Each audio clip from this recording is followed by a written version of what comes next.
자리에 앉으시고요. 한 여자가 길을 걷고 있는데 한 상점에서 앵무새가 부릅니다. 이봐 아가씨, 진짜 못생겼다. 화가 났지만 새라 그냥 참고 지나쳤습니다. 다음날 다시 그 상점을 지나가시는데 앵무새가 다시 소리칩니다. 이봐 아가씨, 정말 못생겼다. 다시 한번 화가 났지만 참고 지나갔습니다. 다음날 상점을 다시 지나갔는데 앵무새가 또 말합니다. 이봐 아가씨, 진짜 못생겼다. 여자가 화가 머리 끝까지 나갖고서 상점으로 들어가서 주인에게 말합니다. 이것 보세요. 도대체 앵무새 교육을 어떻게 시킬래 이렇게 버릇없이 말해요. 상점 주인이 확 사과를 하면서 아이고 다시는 그런 말을 안 하도록 시키겠습니다. 다음날 여자가 상점 앞을 딱 지나가는데 앵무새가 다시 여자를 불렀대요. 이봐 아가씨, 왜? 그랬더니 앵무새가 웃으며 말하더래요. 알지 그러더랍니다. 여러분 아시죠? 예. 여러분 우리 인생에 끝이 있다는 사실을요. 예. 여러분 한 해의 시작이 있으면 끝이 있고요. 인생은 시작이 있고 끝이 있습니다. 생일 있으면 장례식이 있어요. 엊그제 시작한 2024년도 벌써 2월의 마지막 주일입니다. 내 인생에 끝이 있다. 여러분 여기서 삶의 지혜가 옵니다. 여러분 땅의 축복과 땅의 것들이 영혼을 흔들게 만들면 안 됩니다. 이 땅에서 아무리 칭찬 듣고 사람들한테 박수 받고 살았다 할지라도 주님 재림하신 날 내가 너 모른다 일어나지 못하면 그 인생 망한 인생 되고 마는 것입니다. 근데 대부분의 사람들이 사실 죽음을 잘 준비하고 있습니까? 물으면요, 기분 나빠해요. 여러분 보험 들고 연금에 자녀에게 유산 물려줄 거 다 잘 준비하는 것 같대요. 그런데 여러분 우리가 한 150년 살 것 같죠? 안 그렇습니다. 여러분 여기 50년 뒤에요, 저 빼놓고 애들 몇 명 빼놓고 살아남을 분들 별로 없을 것 같아요. 우리 중에 대다수는 제가 천국의 환송을 먼저 보내드릴 거예요. 예배드려서 먼저 가십시오. 장례를 치러드릴 것 같습니다. 여러분 영원한 것을 준비하시길 주의 이름으로 축원합니다. 고린도전서 1장 18절에 바울은 이런 얘기를 합니다. 십자가의 도가 멸망한 자들에게 미련한 것이요 구원을 얻은 우리에게는 하나님의 능력이라. 여러분 이게 얼마나 귀한 말씀입니까? 진짜 어리석은 자들은요, 영원한 진리와 생명이 되는 십자가의 도를 깨닫지 못하고 하나님을 하나님으로 인정하지 않은 사람들이 진짜 어리석은 자들입니다. 심판이 있고 인생의 마지막 있고 영원한 생명이 있음에도, 그래서 예수님을 믿으라 함에도 불구하고 믿지 않고 멸망길로 걸어간 자들이 가장 미련한 자들입니다. 여러분 지금 어디로 가고 계십니까? 묻습니다. 좀 심각한 질문이지만 지금처럼 살다가 여러분 인생의 끝이, 여러분 인생의 막이 닫힌다면 여러분 주님 앞에 서실 확신이 있으십니까? 저는요, 설교가 뭡니까? 그 확신 가지라는 거예요. 오늘 정말 성경은 가장 어리석은 사람들을 소개하고 있습니다. 오늘 2월의 마지막 주일 예배에 올라오신 여러분들, 오늘 말씀을 듣는 여러분들, 그 누구도 성경에 말하는 어리석은 자가 되지 않기를 바랍니다. 우리 다 천국 가기를 주의 이름으로 축원합니다. 그래서 오늘 말씀을 통해서 어리석은 자가 어떤 자와 지혜로운 자가 어떤 자인지 그거를 2월의 마지막 주일에 살펴보도록 하겠습니다. 첫째, 하나님이 없다는 사람이 가장 어리석은 자입니다. 시편 14편 1절에 보십시다. 이렇게 써 있습니다. 어리석은 자는 그의 마음에 이르기를 하나님이 없다 하는도다. 그러니까 그들은 부패하고 행실이 가증하고 선을 행하는 자가 없다는 것이죠. 막 인생 즐기고 살자는 것입니다. 여러분 성경에 말하는 어리석은 사람은요, 지혜가 없고 정말 생각이 딸리는 사람이 아니라 하나님이 없다고 하고 그러기에 마음대로 행실이 악하게 사는 사람들을 얘기합니다. 여러분 토마스 페인이라는 무신론자는요, 인간 자유에 대해서 책을 썼는데 하나님을 대적하고 기독교를 조롱하는 그런 책을 썼어요. 그 좋은 머리로요 쓴 책이 바로 이성에 대해라는 책입니다. 이게 굉장한 여러분 파란을 일으켰어요. 근데 그가 이 책을 쓰기 시작하면서 이 책은 장차 기독교를 박멸하게 되리라고 예언하면서 이 책이 나오고 100년 안에 교회는 무너지고 성경책은 다 없어지고 저 박물관이나 저 고서적 책 파는 책방 구석에 먼지 앉은 성경책을 발견할 것이다. 그리고 나서 그 책이 1794년 런던에서 출판되었는데요, 엄청나게 파장을 일으키고 많이 팔렸어요. 그런데 그 토마스 페인은요, 그 책 때문에 비참하고 고독한 신세가 되었습니다. 그러자 그가 후회하면서 이성의 시대가 쓰여지지 않았다면 좋았을 것을, 이 책을 다 회수할 수 있다면 내가 세상에 있는 전부를 줄 터인데, 그 후 페인은요 1809년 여러분 죽는 날까지 침대에만 누워있는 페인이 되었고 친구도 없이 고독하게 인생이 끝납니다. 근데 그가 말살된다던 성경 어떻게 됩니까? 복음은 더 확장되었고요, 성경을 수많은 사람이 찾는 베스트셀러가 되었습니다. 여러분 잘 아는 18세기 유명한 철학가 볼테르 들어보셨죠? 볼테르, 중학교 책에도 나온 볼테르요. 이 볼테르는 기독교가 세워지기까지 여러 세기가 걸렸지만 나는 프랑스의 한 사람으로서 50년 안에 기독교를 박멸할 수 있다, 이걸 내가 보여주려 하면서 펜을 들어 하나님을 대적하는 글을 쓰기 시작합니다. 네, 여러분 그가 죽은 지 20년 만에 성서 공회에서 그의 집을 사가지고 성경 출판사를 만들었어요. 그리고 그 후에 외국어 성경을 출판하는 출판본부가 되었고 거기서 나온 성경책이 수많은 외국인 사람들을 살려내는 그런 책이 됐습니다. 결국 볼테르는 죽어가면서 한탄하며 말하기를, 내가 태어나지 않았다면 좋았을 것을.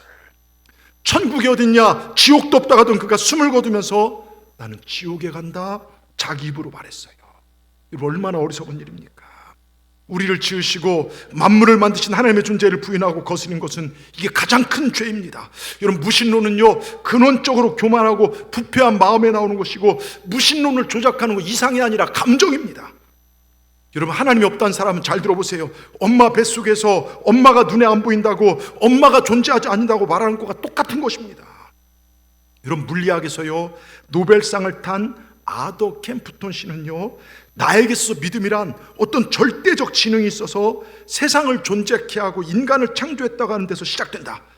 질서정연하게 펼쳐진 저 우주가 태초에 하나님이 천지를 창조하시니라는 가장 위험 있는 말씀을 증명해 주는 것이 아니고 무엇인가? 이런 물리학자가요 세계에서 가장 똑똑하다는 사람이 이 세상을 보면 이런 평가를 합니다. 어떤 위대한 원인이 없이 이 질서정연한 우주 만물의 존재를 누가 설명할 수 있냐, 이것입니다. 여러분 노벨상을 받은 물리학자의 말입니다. 세상을 연구하다 보니까요, 여러분 창조과학회 박사님들 그래요, 우연히 이게 만들어진 것이 아니라는 겁니다. 여러분 과학이 깊어지면요 그 안에서 하나님을 보게 된다는 거예요. 제가 전에 아프리카의 서울대 의사들하고 우리나라 유명한 의사들, 그 서울대학병원 원장했던 김현수 교수님 뭐 이런 분들하고 그 선교를 다녀왔어요. 근데 의사들이 그 교회는 참 많이 다녀요. 그래서 제가 한번 선교 끝나고 이렇게 물어봤어요. 어떻게 교회에 다니게 되었습니까? 그럼 이런 대답을, 목사님 의학적으로 죽어야 할 사람입니다. 지방 병원에서 안 돼서 서울에 뭐 세브란스 이런 병원까지 갔다가 저희 병원까지 마지막 그 터미널 단계로 마지막 단계로 옵니다. 근데 도저히 의학적으로 살 수 없는 사람입니다. 내가 배운 의학 지식으로는 말입니다. 근데 목사님 와서 기도하고 성도들이 기도하는데 누워왔던 분이 살아나가는 거를 저는 여러 번 목격하면서 야 이거 뭔가 있구나. 그러다가 주님을 만나게 되었습니다. 여러분 히브리서 3장 4절에 보세요. 집마다 지은 이가 있으니 만물을 지으신 이는 하나님이시라. 그렇습니다. 여러분 우리가 우연히 창조된 존재입니까? 아니에요. 하나님이 여러분을 창조하신 걸 믿으시기 바랍니다. 여러분 지금 어렵고 힘들더라도 여러분 한 분 한 분 하나님의 창조의 작품인 걸 믿으시기 바랍니다. 오늘 이 자리에 와서 이 설교를 듣는 거 여러분 우연이 아니에요. 하나님께서 오늘 이 말씀을 듣게 하신 그 이유가 있음을 깨달으시기 바랍니다. 소련 최초 우주 비행사였던요 보스토크의 율리 가가린 들어보셨을 거예요. 우주 비행을 하고 돌아와서 내가 하늘에 올라가 봐도 우주에 가봐도 하나님은 없더라. 하나님 모독했는데요. 그리고 얼마 있다가 비행기 타다가 비행기 조종하다가 비행기 사고로 죽어요. 아주 비참하게 인생이 끝납니다. 그런데 미국의 우주 비행사 여러분 암스트롱 들어보시죠? 이 암스트롱은요 우주 비행을 하면서 하나님의 신비한 창조의 솜씨에 충격을 받고 돌아와 여러분 우주 비행사를 그만두고 전도자가 되어 수많은 영혼을 구원하는 그 일을 합니다. 여러분 하나님이 없다고 한 사람이 진짜 어리석은 사람이고, 그러니까 마음이 부패하고 선악을 행하지 않고 자기 마음대로 삽니다. 여러분 하나님은 살아계십니다.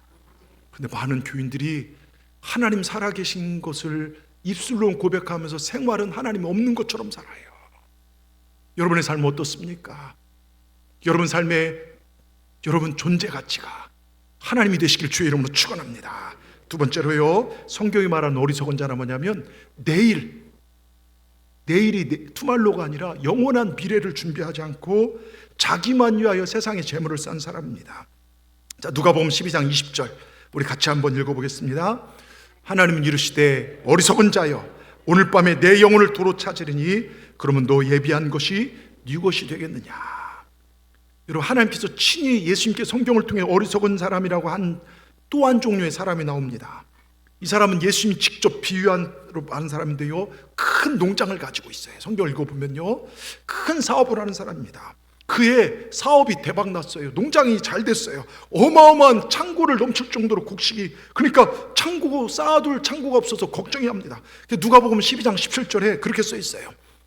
심중에 생각하여 이르되 내가 곡식을 쌓아둘 곳이 없으니 어찌할까. 어마어마한 돈을 벌었어요. 그러면서 18절에 이렇게 말합니다. 내가 이렇게 하리라. 내 곡간 헐고 더 크게 짓고 내 모든 곡식과 물건을 거기 쌓아두리라. 그는 쌓아둘 곳이 없을 정도로 많은 곡식을 얻었지만 그걸 고아나 과부나 어려운 사람 나눠준 게 아니라 자기밖에 모르는 이기주의자, 요즘 사람들의 특징 아닙니까? 나만 잘 먹고 우리 식구만 잘 먹고 잘 입고 쾌락을 누리게 해서 세상에만 재물을 쌓는 그 사람을 성경 어리석은 사람이라고 합니다. 더욱이 더 어리석은 것은 19절 보십시다. 누가복음 12장 19절에요. 또 내가 내 영혼에게 이르되 영혼아 여러 해 쓸 물건을 많이 쌓아두었으니 오늘 평안히 쉬고 먹고 마시고 즐거워하라. 여러분, 여기서 알 수 있으시죠? 그가 세상의 곡식과 세상의 돈을 가지고 자기 영혼까지 살리고 만족시킬 줄 알았어요. 여러분, 얼마나 어리석은 겁니까? 여러분, 잘 들으십시오. 하나님의 형상대로 지음받은 우리의 영혼은 세상의 재물이나 음식과 쾌락으로 만족시킬 수가 없어요. 오히려 더 허무한 삶을 살게 됩니다. 제가 전에 있던 교회가 압구정동에 있어요. 그 교회 옆에 보면 신현대 아파트라고 여러분 아파트랑 비슷해요. 30평대 한 20억 정도 되는 그런 아파트. 여러분 집 그 정도 다들 아시죠? 30평대 한 23, 4억. 예. 거기에도 60평짜리가 한 48억짜리 뭐 이렇게 살고 계신 분인데, 이분이 그 서울대학 교수시고 또 돈도 굉장히 많이 버는 분이에요. 그리고 세상 걸 또 많이 즐겼고요. 그런데 어느 순간 허무함이 찾아온 거예요. 인생이 너무 허무하더라는 거예요. 그래서 자살, 이렇게 살아서 뭐랄까, 죽어야지 이 생각하면서 그 아파트가 16층인가 되는데 이 창으로 보니까 어느 날 보니까 길 건너 교회가 보이고 신호등에 사람들이 수백 명이 서서 신호등만 떨어지면 막 교회로 가는 거예요. 교회가 크니까 몇만 명이 모이니까 막 교회로 사람들이 막 걸어가는 거 보면서 저 사람들은 도대체 왜 저렇게 갈까 하다가 이분이 교회를 스스로 나와서 뒤에 앉다가 주님을 만난 거예요. 주님을 만나고 나서요, 그렇구나, 예수님 만나고 나서 인생의 기쁨을 발견한 거예요. 그렇게 사람들의 박수와 돈과 명예 다 누렸지만 허무한데 주님 만나고 인생에 가서요, 주님을 위해서 얼마나 열심히 사는지 모릅니다. 여러분, 정말로 보세요. 우리의 죄를 대속하신 생명의 주 예수님을 믿고 영접하기 전에는 참 만족이란 없는 것이고 영생을 얻을 길은 그 어디에도 없다는 걸 기억하시기 바랍니다.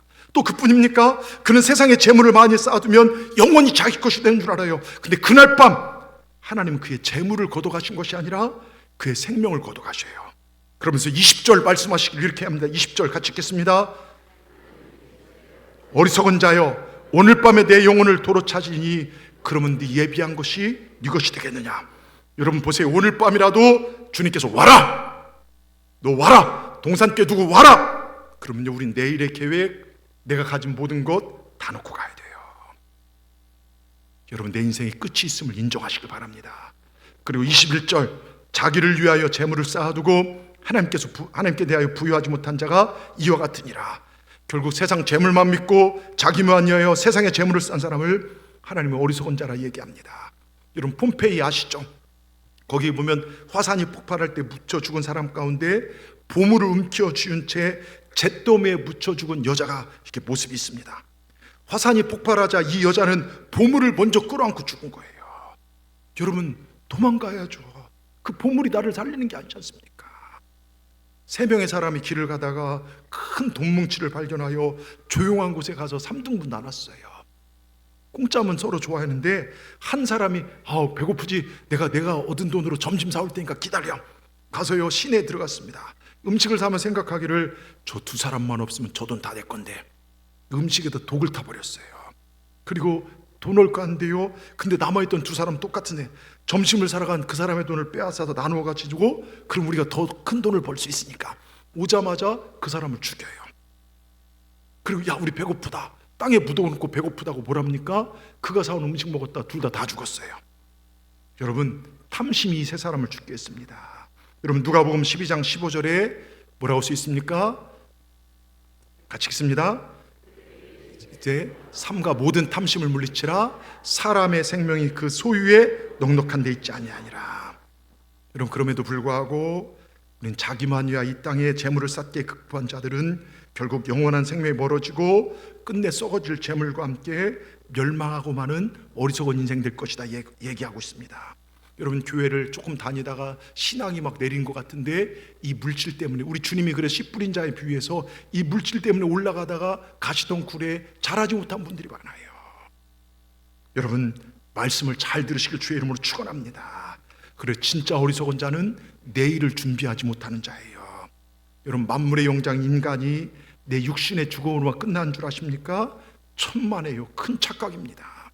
히브리서 9장 27절을 보십시다. 한 번 죽는 건 사람의 정한 것이요 그 후에 심판이 있으리라. 성경은 엄격히 우리에게 경고하고 있습니다. 그리고 죽음을 임사 체험했던 분들, 병상에서나 병원에서 돌아가셨습니다 했는데 살아나신 분들을 보면요, 항상 뭔가를 보고 왔어요. 그냥 죽음으로 끝이 아닙니다. 여러분, 이러한 죽음을 준비하지 않는 것처럼 어리석은 사람이 어디 있겠습니까? 대학 갈 준비는 그렇게 하면서, 여러분, 죽음 준비를 안 해요. 장가 보내고 시집 보고 우리 자녀들 유산 물려줄 준비를 그렇게 하면서, 여러분, 내 죽음 뒤를 준비하지 못한다면 이것처럼 어리석은 가가 어디 있습니까? 예수님이 왜 오셨습니까? 바로 우리의 죽음의 문제를, 죄와 죽음의 문제를 해결하시고 우리 죄를 위해 십자가에 죽으시고 부활하셨고 우리들을 천국에 보내시고 그러시기 위해서 하늘 영광을 버리시고 낮고 천한 이 세상에 오셔서 우리가 천국에 가는 길을 활짝 열어놓으신 분이 우리 주님 아니십니까? 여러분, 요한복음 14장 1절 3절에요, 한번 보겠습니다. 너희는 마음에 근심하지 말라. 하나님 믿으니 또 나를 믿으라.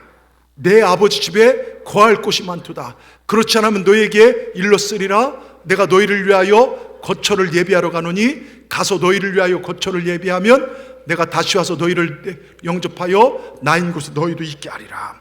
뭡니까? 우리가 가야 할 처소가 있다는 거예요. 내 육신이 끝나는 날 우린 주님 품, 주님이 예비한 그 거처에 다 들어가셔야 합니다. 한 명도 여러분 그곳에 들어가지 못하면 안 됩니다.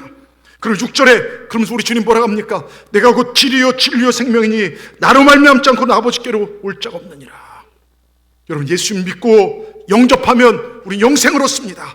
천국을 소유합니다. 그렇지 않으면 영원한 지옥의 영벌을 받게 되며 다시는 거기에 나올 수도 없고 구원받을 기회가 사라져요. 그리고 지금이 기회입니다. 지금이 마음을 열고 예수님을 나의 구주로 영접하시길 축원합니다. 요한복음 3장 16절에 하나님이 세상을 이처럼 사랑하사 독생자를 주셨으니 이는 그를 믿는 자마다 멸망치 않고 영생을 얻게 하려 하심이라. 교회를 왜 세웠습니까? 하나님을 왜 이 땅에 하나님께서 예수님을 보내셨습니까? 그 예수님 믿고 영생 얻으라는 거예요. 여러분, 그러게 죽음을 제대로 준비하는 것은 영생을 주시는 예수 그리스도를 구주로 영접하는 것 외에는 없습니다. 전 미국 대통령이었던 아이젠하워 대통령이 죽기 며칠 전 마음이 두려워요. 자기가 하나님을 믿고 있으면서도 내가 천국 갈 수 있을까 마음이 두려워요. 그래서 빌리 그레함 목사님 불렀어요. 빌리 그레함 목사님이 얘기합니다. 신약 성경 이곳저곳 읽어주면서 대통령 각하, 우리가 천국에 가는 것은 내 선행 때문도 아니고 내가 뭐 이것저것 많이 한 것 때문이 아니라 전적으로 예수 그리스도께서 십자가에서 이루신 공로 때문에 가는 것입니다. 예수님 당신의 죗값을 십자가에서 다 지불했으니 믿으시고 안심하십시오. 그리고 기도해 줬더니 아이젠하워 대통령이 Thank you, I'm ready. 뭡니까? 감사합니다. 나는 준비되었습니다. 그리고 숨을 거뒀어요. 이 시간 오늘 이 성전에 올라오신 사랑하는 여러분, 여러분들 모두는 하나님의 살아계심을 분명히 깨닫고 그 하나님의 영광을 위해 하늘나라의 보화를 쌓아두며 그날에서 영원한 생명을 준비하며 사는 참으로 지혜로운 자들이 다 되시기를 주님의 이름으로 축원합니다. 오늘 2월의 마지막 주일입니다. 여러분, 우리 모두에겐 끝이 있습니다. 그러기에 잘 준비해야 합니다. 저는 목사로서 소원이 있어요. 저는 여러분들이 잘 되는 게 제 소원이에요. 그래서 목사님이 이랬습니다. 암에 걸렸지만 살아나고 건강하고, 어제도 박문 권사님 오늘 일부 예배 드리고 병원 가시느라 폐암, 원발암 이게 유발해서 뇌로 다 퍼졌어요. 병원에서는 이미 11월 달에 사형 선고를 내렸는데 지금도 건강하고, 어제 밤에도 전화로 기도해 드리는데 목사님 이상하게 하나도 안 아파요. 예? 조금 힘이 없을 뿐이지 안 아파요. 김성중 원사님도 그렇고요. 오늘 안내까지 쓰고 계시잖아요. 여러분 얼마나 감사합니까? 여러분 저는 여러분들이 잘 되고 여러분의 사업이 열려지고 여러분들이 잘 되는 거예요. 근데 거기서 끝이 아니에요. 여러분 생명이 끝나는 날 다 주님 품에 들어가야 돼요. 이것이 저의 소원입니다. 이번 부흥회요 강사 목사님과 대화 중에 그런 말씀을 하세요. 새벽기도 중에 하나님께서 기도하는데 그런 마음을 주시더래요. 너희 교회 교인들은 다 천국에 갈 것 같으냐? 목사에게 이런 마음을 주는 것은 하나님의 뜻이 있겠죠. 깜짝 놀라서 그럼요, 저희 교인들은 다 가겠죠. 한 명 한 명 이름을 불러가며 기도하는데 그 중에 몇 명은요 구원의 확신이 들지가 않더래요. 하나님이 그 마음을 부어주신데 이 사람은 천국 못 간다 그 마음을 불어주신데요 저 통곡하고 울었다는 거예요. 하나님 제가 잘못 묵혔습니다. 저들을 바른 길로 가르치겠습니다. 그래서 주일에 설교하시면서요 주님이 주신 그 마음을 교인들에게 말씀드리고, 여러분 다 천국 가셔야 합니다. 귀찮아도 힘들어도 저를 따라오십시오. 저는 이제 여러분을 달달 볼 것입니다. 여러분은 달달 볶음 받을 준비를 하시기 바랍니다. 예배의 생명을 거십시오. 기도의 생명을 거십시오. 말씀을 잘 배우십시오. 시간을 내십시오. 하나님을 가까이 하고 섬기는 일하면 여러분 인생의 첫 번째로 두십시오. 외쳤다는 거예요. 순종하고 따라오면 구원을 이루지만 불순종하면 그건 그들의 복이다 생각하고 열심히 하고 계신다는 말씀을 듣고 저도 몇 년 전에 그 마음이 들었어요. 그 마음을 주셔서 그래서 최선을 다해 성도들 깨우기로, 우리가 왜 금식성회도 하고요, 임원훈련도 하고요, 부흥성회도 하고요, 특별 새벽기도도 하고요, 성경 공부를 하는 이유가 뭐 있습니까?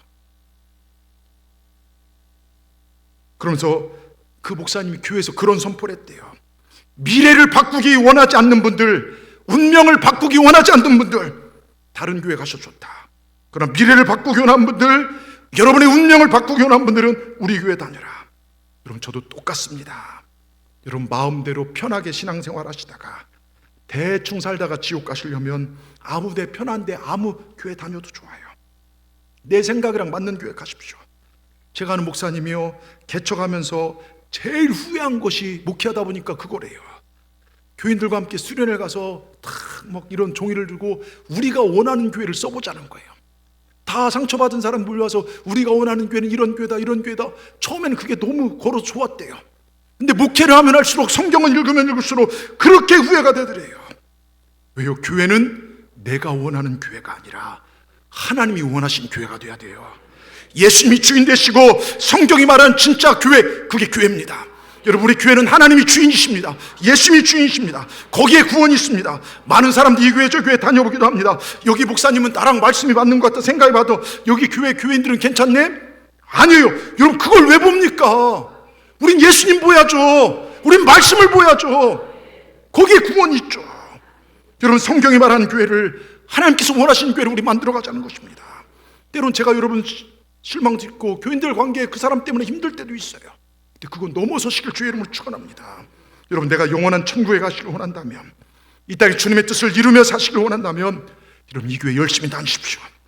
그리고 목회의 계획에 순종하십시오. 여러분 예수 믿는다는 것은요 내 지옥과 운명을 천국으로 바꾸는 것입니다. 망하고 초라하고 우울한 내 인생을 복된 인생으로 바꾸는 것입니다. 여러분 그러기에 예배의 생명을 거십시오. 기도 생활의 생명을 거십시오. 말씀 듣는 일에 생명을 거십시오. 아무리 교회를 몇십 년 다녔어도요 과거에 내가 화려하게 뭘 했어도 그게 중요한 게 아니에요. 지금 이후가 중요합니다. 여러분 우리 교회요 코로나도 믿음으로 잘 이겨냈잖아요. 쭉정이 같은 분들을 하나님께 다 훑어버리셨어요. 근데 여러분 그 와중에도 우린 목숨 걸고 예배를 드렸고 우린 전도했고 그랬습니다. 그러고 보니까 우린 전우예요. 예? 정말 우리 전우 아닙니까? 막 그 사단의 그 총알을 뚫고 막 지쳐도 우리 끌고 여기까지 왔어요. 그렇다면 우리요 여러분 더 열심을 내십시다. 우리 3월 5일부터 성경 공부가 시작되고요 6일부터 대신방도 시작됩니다. 잘 배우시고 우리 믿음으로 사시길 주의 이름으로 축원합니다. 다른 건 잘 모르겠어요. 예수님만큼 우리가 충만해지자는 거예요. 예수님만큼 부자 되자는 것입니다. 이번 강사 목사님을 통해서 배운 것 중에 하나가 예수 이름으로 선포하라는 거예요. 여러분 교회 들어오실 때마다 예수 이름으로 동산교회 부흥할지어다. 이분이 사실은 그 당진에서 그래도 꽤 괜찮은 교회에 있다가 옮기게 됐는데 다 발렸대요. 그 교회를 온양의 온천중앙교회인데 다 교회가 싸우고 풍비박산 나고 그런 교회 담임자로 가게 됐는데 한 200명 모이던 교회 한 70명밖에 안 나왔어요. 안 넘었어요. 누구도 말렸어요. 근데 가셨어요. 제일 먼저 한 게 예수 이름으로 우리 교회는 부흥할지어다. 여러분 10년이 지났는데요, 지금 열몇 배로 교회가 부흥돼 있어요. 그게 주님의 말씀의 능력이라는 것이죠. 여러분 집에 들어갈 때 예수 이름으로 우리 가정은 복될지어다. 자녀들을 향해 예수 이름으로 너희들의 인생은 복될지어다. 여러분 사업장이나 일터에 가시면 예수 이름으로 이 사업은 열릴지어다 선포하시고 몇 번 하다 멈추지 마시고요. 여러분 예수 이름의 능력이 나타나더라. 내 안을 말씀과 성령으로 채우십시오. 내가 하는 게 아니에요. 우린 불가능해요. 우린 능력이 없지만 우리가 하는 게 아니라 예수 이름의 능력이 성경이 보증하고 있습니다. 여러분 주님이 역사하시면 기적이 일어납니다. 이 기적의 주인공들이 저와 여러분 다 되시기를 주의 이름으로 축원합니다. 축원합니다. 끝으로요, 진짜 지혜로운 사람은 마음의 문을 열고 예수님을 영접한 사람입니다. 여러분 복음에 빚진 사람이라고 이번 금요 은혜 밤 때 제가 말씀드렸지만 이민교 목사님이란 분이 계세요. 그분 책에 이렇게 자기 간증을 하는데, 저는 원불교 가정에 태어나 고아와 장애인에게 온 마음을 쏟던 저는 일찌감치 원불교 교역자인 교무, 즉 뭐냐면 우리 교회 목사가 될 준비를 하고 있었다는 거예요.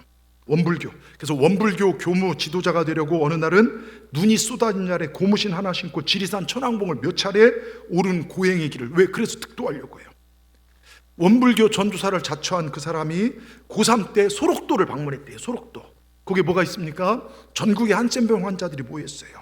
그 한센병 환자들에게 부처님을 믿게 하고 싶어서 할 수 있는 모든 일을 다해 그들을 섬겼답니다. 근데 아무리 열심히 헌신하면 희생하고요, 근데 그들의 마음을 얻고자 하는데 꿈쩍도 안 하더랍니다. 그래서 그들이 막 밉고 야속하고 도저히 이해할 수가 없어요. 어느 날 그들에게 이렇게 물었대요. 그래요, 좋아요. 예수님을 믿으면 행복하다는 말도 좋아요. 근데 솔직히 저는 한센병 환자, 문둥병 환자가 예수 믿어서 행복하다는 말은 도무지 저는 이해가 안 가거든요. 이해가 안 돼요. 그게 어떻게 행복한 거예요? 정상인 자기 몸으로 볼 때 여러분 납병 환자가, 문둥병 환자가 행복한 이해가 안 돼요. 근데 할아버지 할머니들이 빙그레 웃으며 이렇게 대답합니다. 그건 우리가 영원히 살기 때문이야. 우리가 문둥이 되었기 때문에 예수님을 믿을 수 있었어. 만약에 문둥이가 아니었다면 멋모르고 살다가 지옥에 갈 수 있을 텐데 하나님이 우리를 문둥이로 만들어 주어서 이제는 예수님 믿고 영생을 얻었으니 살아도 천국에 살고 죽어도 천국에 갈 수 있게 된 거지. 예수님 때문에 우리는 지금 너무 행복해. 그러니까 학생도 이제 예수님 믿어. 예수님 믿어야 천국 가고 행복해지지. 여러분 전생에 당신들이 지은 업보로 죄로 인해 이 생에 문둥이라는 과업을 받았다는 이 부처님의 설법을 절하는 그 입술이 다치기 시작했어요. 그러니 자기 속에서 한 화두가 떠오릅니다. 정상인 나를 더 불쌍히 여기는 저들의 배짱이 도대체 무엇인가? 예수 믿으면 행복하다는데 그 예수가 도대체 누구란 말인가? 그리고 7년 후 1988년 3월 2일 저는 결코 그날을 잊을 수가 없습니다. 그날도 평소처럼 새벽 4시에 일어나 법당에서 가부좌를 틀고 좌선을 탁 한 다음에 목탁을 치며 연부를 외우고 있었습니다. 나무와 비탑을, 나무와 무탑을. 그런데 갑자기 엉뚱한 말이 나무와 비탑을, 나무와 비탑을 며칠 후 요단강. 이게 터져버린 거예요. 깜짝 놀라서 막 내려놓고 내가 지금 뭐 하는 거지? 이 소리 어디서 들었지? 소록도 한센인들의 장례식 때마다 들렸던 찬송가 606장. 해보다 더 밝은 저 천국. 며칠 후 요단강 건너서 만나리. 여러분 우리는 그래서 제가 장례 치를 때마다 우리는 영결식이 아니라 세상 사람은 영원한 이별이다. 우리는 천국 환송식이라고 해요. 발인식 주님께 보내드린다고요. 한참을 울며 뒹굴다가 성령에 휘감긴 저는 그 즉시 회심하고 기독교 전도사로 대변신했습니다. 예수 믿는 사람들을 잡으러 다메섹으로 가는 길에 예수를 만나 눈이 멀었던 사울처럼 저도 성령에 온전히 휘감겼습니다. 저는 정말이지 예수님 믿고 싶지 않았습니다. 그래서 이제 제가 예수를 믿는 것이 아니라 하나님께서 저를 예수님 믿게 하셨습니다. 여러분 우리 중에요 과거에 예수님 믿고자 하는 분들 없잖아요. 누가 예수님 믿고 여러분 세상 즐기고 싶고 세상 누리고 싶고 그 부자처럼요, 누가 본 휘장 나온 부자처럼 그렇게 살고 싶지 않았습니까? 여러분 이 자리에 있는 것은 하나님이 여러분을 예수님 믿게 하신 거예요. 여러분 마음을 열고 그 예수님 받아들이시기 바랍니다. 그래서 자신이 복음에 비친 사람을 고백하고 부인이 약사였어요. 약사로 일하던 그 부인과 두 자녀와 함께 신학을 공부하고 우즈베키스탄으로 가서 축구를 통해 농학교회를 개척했고 9.11 사태 후에 카자흐스탄에서 국가대표 농아축구팀 감독으로 아시안게임 4번, 올림픽 2회, 월드컵 1회 출전했고 현재는 다시 오실 예수님을 소망 중에 기다리며 증거하는 삶을 사는 지피사역자 대표로 북주선, 북한 농아축구팀 감독으로 사단법인 글로벌 블레싱 대표로 장애인을 섬기는 사역을 하고 있습니다. 자, 마가복음 14장 61절 62절을 보세요. 대제사장이 침묵하고 대답하지 않는 예수님 앞에 대제사장이 물어요. 네가 찬송받을 이의 아들 그리스도냐? 예수께서 대답합니다. 내가 그니라. 인자가 권능자의 우편에 앉은 것과 하늘 구름을 타고 오는 것을 너희가 보리라. 그렇습니다. 우리 주님 찬송받을 이 하나님의 아들이십니다. 그리고 마지막 때 하나님 우편에 앉아서 세상을 심판하러 오셔서 믿는 자와 믿지 않는 자를 구분하실 것입니다. 여러분 그 예수님을 마음을 열고 영접하십시오. 지금이 기회입니다. 그 예수님이 누굽니까? 마태복음 1장 20절에 여러분 제일 마지막에 그에게 잉태된 자는 성령으로 된 것이라. 남자의 씨가 아니라 성령으로 동정녀가 잉태한 거예요. 예수님은 동정녀의 몸을 들여서 성령으로 잉태되셨습니다.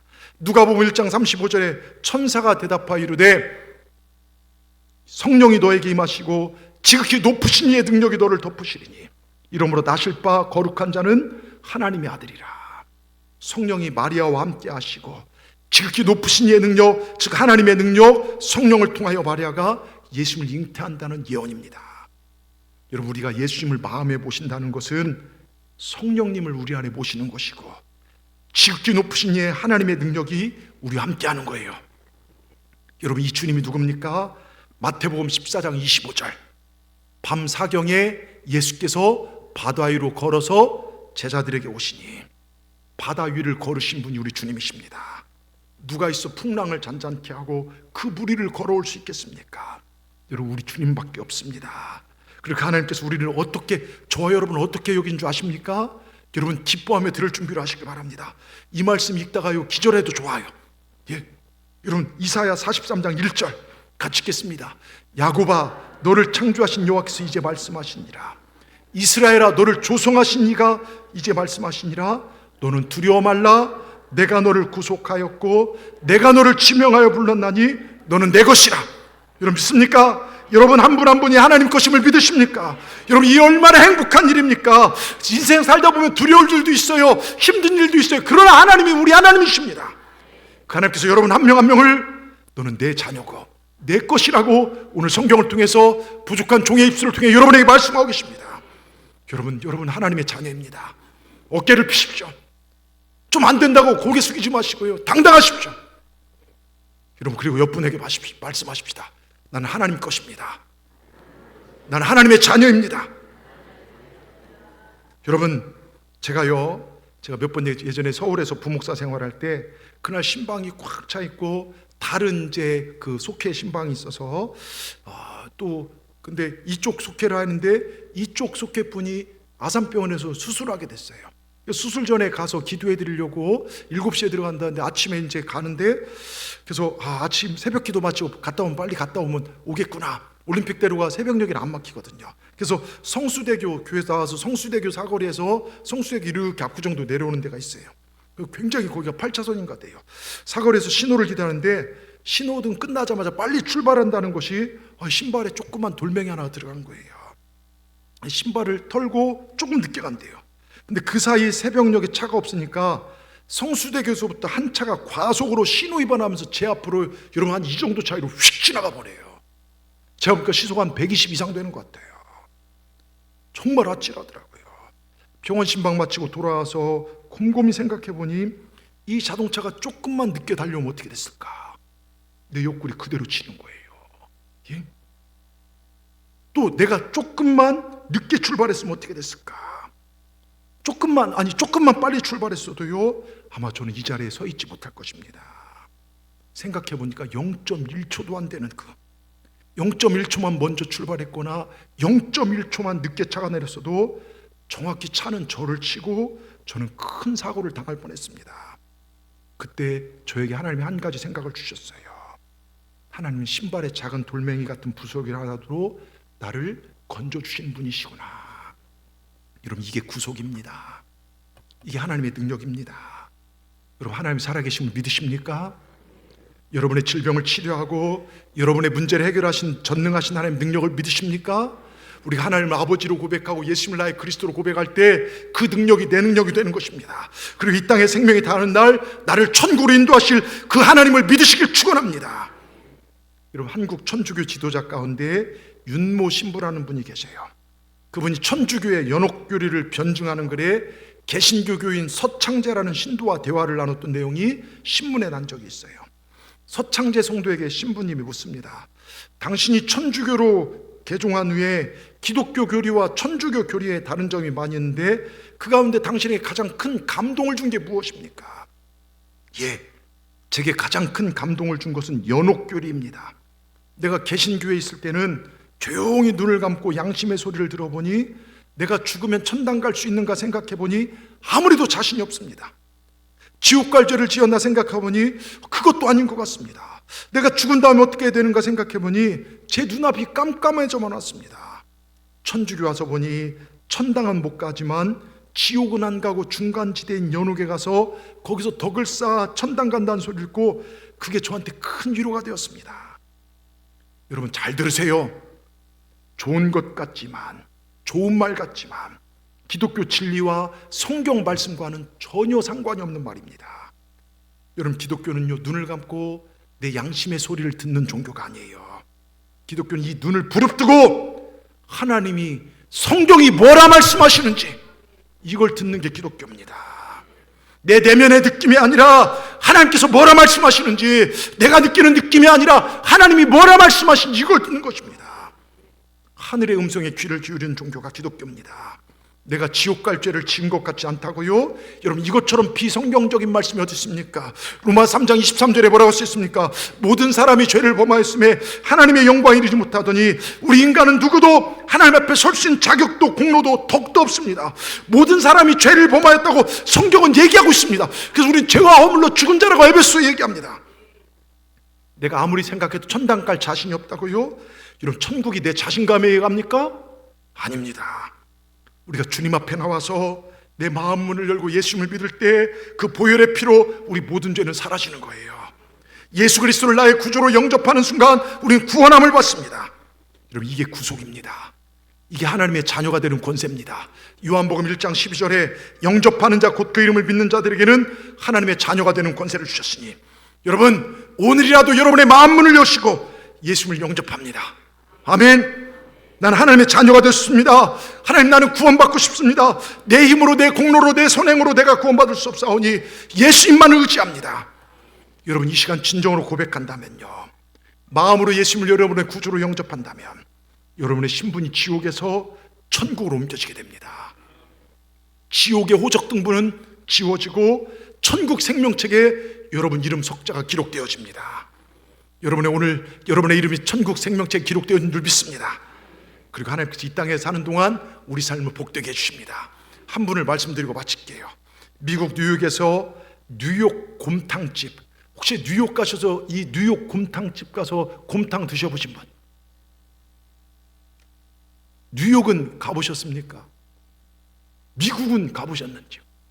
가보신 분도 계시고 안 가보신 분도 계신데, 근데 이분이 1976년도 아주 초기에 호를 달신 미국으로 떠나왔어요. 이민 갔어요. 어렵게 도착했지만 할 일이 없습니다. 결국 곰탕집 종업원으로 들어가서 그릇 닦는 일부터 시작했어요. 그러니까 열심히 하니까 주인이 눈에 마음에 들어서 차츰차츰 하다 주방 일을 맡겼는데, 이 사람이 손재주가 있는 거예요. 사람들이 맛있다고 하는 겁니다. 그래서 주방에 정말 일을 하게 되고 그 사람한테 장사가 다 안 되니까 주인의 사랑을 받았어요. 그런 중 뉴욕에 그 당시 한인들이 몇 명 없으니까 한인 커뮤니티 중심을 이룬 분이 목사님들이 많아요. 그래서 목사님의 소개로 중매로 결혼하게 되었는데 목사님의 주례 인연으로 교회를 나가게 됐어요. 처음 그의 신앙은 외로운 객지에서 고생하는 자신을 사랑해주고 관심 가져주고 좋은 배우자까지 연결해 주신 목사님이 고마워서 다닌 정도인데 어느 날 부흥회를 참석했어요. 그 교회 부흥회 한다고요. 그러니까 여러분 부흥회 오셔야 돼요. 예? 하나님 말씀도 오셔야 돼요. 하여튼 거기 왜 아멘 안 하십니까? 다음에는 꼭 오십시오. 예? 약속했습니다. 예? 여러분 그래서 거기서 은혜 받고요, 거기서 주님 만나고 인생이 뒤바뀌었어요. 얼마나 은혜를 받은지 부흥에 참석하고 나서 하나님 앞에 두 가지 소원을 약속해요. 하나님, 저에게 사업할 수 있는 기회를 준다면 제 사업장을 선교의 장으로 쓰겠습니다. 또한 물질의 복을 주시면 그 이익금으로 교회 개척을 위하여 100만 불을 들여 많은 영혼을 구원하는 그 일에 쓰임 받겠습니다. 여러분 100만 불이 얼마입니까? 지금 13, 4억 정도 돼요. 여러분 지금이야 큰 돈 아니지만 그게 1990년대는요 그 10배 값어치예요. 예? 거의 100억이 넘는 돈이에요. 여러분 이 소원이 너무 큰 거예요. 지금 없으니까 그렇게 얘기하죠. 예? 근데 두 가지 소원 하나님과 약속한 후 열심히 살아가던 중에 독립해서 곰탕집을 냈어요. 그게 뉴욕 곰탕집입니다. 근데 하나님께 성실하게 일하는 그에게 수많은 사람들을 보내주셔요. 시편 118편 2절에 뭐라고 써 있습니까? 네가 네 손이 수고한 대로 먹을 것이라 내가 복되고 형통하리로다. 하나님을 예배하는 자에게 하나님 그렇게 복되고 형통하고, 시편 119편 2절에 여호와의 증거를 지키고 전심으로 여호와를 구한 자가 복이 있으리로다. 여러분 얼마나 부자가 됐는지요. 나중에는요 뉴욕에서 가장 번화하다가는 32번가 땅 한 평이 1억 5천이 넘는 그 당시에, 여러분 90년대 말에요 1억 5천이 넘었대요. 좀 놀랄 얘기라면 놀라세요. 예? 여러분 집 땅 한 평 여러분 한 1억 5천 정도 되죠? 거짓말도 잘하시네. 여수에 제가 보니까 1억, 여러분 보세요. 근데 거기다 6층짜리 건물을 구입하고 여러분 엄청난 복을 받았어요. 세계에서 가장 비싼 땅값이 여기래요. 혈혈단신으로 가서 많은 것을 얻은 것은 하나님의 축복이 분명합니다. 어느 날 너무 감사하고 예배를 드리는데 목사님의 광고를 들었어요. 여러분 우리 교회가 성장의 복을 받았는데 이를 감사하여 어느 지역에 교회를 개척하기로 했습니다. 개척되는 교회를 위하여 땅을 사야 하고 건축돼야 하는데 이 일을 위해 기도해 주시고 동참해 주시기 바랍니다. 그 광고를 듣는 순간 가슴이 막 뛰더래요. 내가 이제 하나님과 약속을 지킬 때다. 그래서 선뜻 100만 불을 헌금하여 땅을 사고 교회를 개척하는데 헌신했습니다. 그 사람들이 장로님에게 찾아 물어요. 장로님, 성공의 비결이 무엇입니까? 성공의 비결을 묻는 이들에게 김유봉 장로님은 이렇게 대답합니다. 성공하는 신앙인의 자세는 환경의 지배를 받지 않고 말씀의 지배를 받는 것입니다. 여러분 오늘 2월의 마지막 주일입니다. 여러분 무엇의 지배를 받고 여기까지 살아오셨습니까? 무엇이 여러분을 가슴 뛰게 하고 무엇이 여러분을 이끄셨습니까? 이제부터는 말씀이 이끄는 삶을 사시길 축원합니다. 하나님 말씀이 여러분의 세포 하나까지도 장악하기를 축원합니다. 그래서요 성경의 마지막 때의 복은 요한계시록 1장 3절에 뭐라고 써 있습니까? 이 예언의 말씀을 읽는 자와 듣는 자와 그 가운데 기록한 것을 지키는 자가 복이 있나니 마지막 때가 가까웠다는 거예요. 여러분 말씀을 들으십시오. 말씀을 읽으십시오. 그리고 말씀을 지키십시오. 말씀의 지배를 받으십시오. 말씀 따라 사십시오. 그럼 이 땅의 복을 받고 강성하여지고 마지막 때 우리는 천국 백성으로 승리하게 될 줄 믿습니다. 우리 이렇게 사십시다. 이 시간 여러분 모두를 축복합니다. 예수 이름으로 승리할지어다. 예수 이름으로 복될지어다. 예수 이름으로 하는 형통할지어다. 기도하십시다. 하나님 감사합니다. 2024년 2월 마지막 주일 여기까지 인도하신 데 감사드립니다. 오늘 내가 이 자리에 와서 이 말씀을 듣게 하신 것은 하나님의 특별한 계획이신 줄 믿습니다.